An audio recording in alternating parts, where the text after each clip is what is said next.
Hello, I want to talk to you today about what is creative research. On one level, all research is creative. Research is, I think, something we make, not something we do. In English, we say we do research, but actually we create research, therefore it's creative. However, we set creative methods against conventional methods, such as interviews, questionnaires, systemized trials, and so on. Although those methods that we call conventional are not very old and were themselves creative. For example, the questionnaire was invented in 1838, so less than 200 years ago, the questionnaire was a creative research method. When I wrote the first edition of my book on creative research methods, I was able to encapsulate the field. At that time, it was a snapshot of the field into 4 key pillars. By the second edition, which is what I have here with me now, there were 5. And these are arts-based research. Some people think that's all creative research is. It's not. It's a big important subset, but it's not the whole thing.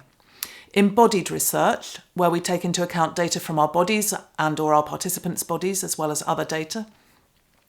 Multimodal research, we used to call that mixed method and think of it as quantitative and qualitative, but now it's expanded so that we recognise that, for example, you can just have qualitative research but analyse your data 3 ways, therefore it's multimodal.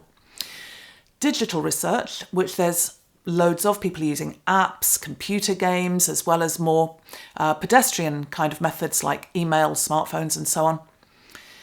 And then the transformative research frameworks like participatory research, feminist research, other forms of activist research and so on. Creative research methods is a very fast-moving field, and I expect by the time I write the 3rd edition of the book, I'm unlikely to be able to create a snapshot of the field in the way that I've been able to do for the first 2 editions, because there's just so much more happening. It's absolutely exploding at the moment, which is very exciting. There's lots more to discover.